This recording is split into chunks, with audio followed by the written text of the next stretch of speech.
This was a great day. Why are we inside, Christina? Why? I don't know. Can we have class outside? Yes. That's all I want. Bosses, are you listening? Class outside. That's my request for tomorrow. We should at least have a weather center outside for you. Should. Oh, I've just actually break down done that that once wall. upon a time. It was very cool. no we big don't deal. need a wall. It'll be fine. Wall To be schmall. fair, so we have an editorial meeting every day, a little behind the scenes info for you guys. And when asked about the forecast during the meeting, this whole week I've just been pointing out the window. Like, this is what you're getting. It's great. Ta-da. It's so nice. Yeah. See, there you go. This is what you're getting, just on time. All right, look at the Richmond Preserve cam. Shows you, first of all, the gorgeous day that we're having. Beautiful blue sky.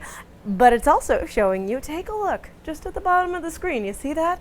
The littlest bit of yellow and orange, just a little bit, but it's still something. Fall is on the way, my friends. And as we talk about fall and the changing foliage, a staple here in New England, I want to talk about the weather factors that come into play for that super bright and really good fall foliage here in New England. What do we look for? Well, first of all, we look for mild days and crisp nights, and the cooler temperatures are actually most important for the red colors that you get in the leaves.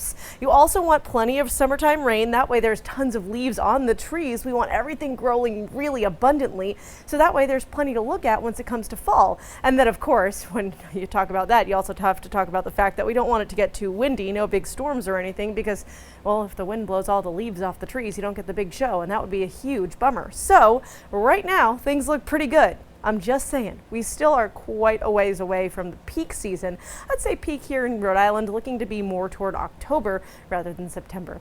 But things look good so far. Here and now, satellite and radar looks pretty good too. Not much to talk about there. We have seen temperatures go up over the last 24 hours, just in regards to the fact that yesterday we spent most of the day in the low 70s, even the upper 60s in some spots. Today, we've spent more of our day closer to 75 or 80 degrees. For example, take a look at some of the cities on the board here. Right now, it's 77 in Providence, 78 in Smithfield, it's 77 in New Bedford, and 70 on the dot in Block Island. Not bad at all. But something you might notice, of course, this time of year, we can't just talk about the foliage. We also have to talk about the sun setting earlier and earlier. I know, boo, hiss, bad news. We don't love it. We want that sunshine, but it's just the reality, right? Sunset tonight. It's going to be at 7:13 p.m. By the time we get to the 22nd of September, that's the first day of astronomical fall, it'll be at 6:24 p.m. And just you wait, daylight saving time ends on November 3rd, and at that point, sunset goes back to 4:37. It is creeping closer and closer. Enjoy the sunset tonight, though. It should be absolutely beautiful. Now, overnight tonight, we get back down into the 50s. Part of the reason we're so chilly is because of the fact that we don't have too many clouds tonight either. Remember, those clouds kind of act like a blanket and they hold all the warm air close to the surface. When there's no cloud cover, all that warm air can rise up through the atmosphere and then it cools down where we are.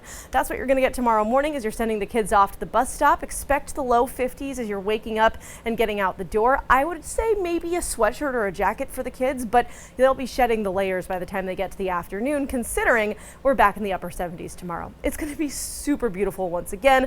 Another one of those days where all I'm going to have to do in our editorial meeting is just point out the window. It's just going to look like this, 78, sunny, nice.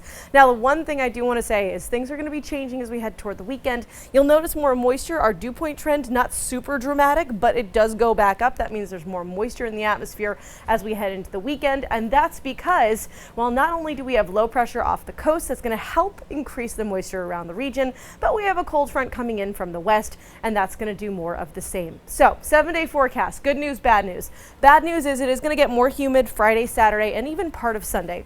Good news is we were originally looking at showers both Saturday and Sunday. Now most of the showers are really, really late at night or early in the morning. I'm saying after midnight on Sunday, and most of them are gone by the time we get to like 11 a.m. It's pretty great. Sunday's not going to be too bad of a day. You are like the cool girl here Thank at you. ABC6. Yeah. What can I say? This is what happens when I have a good forecast. I made the weather myself, you know. Did you see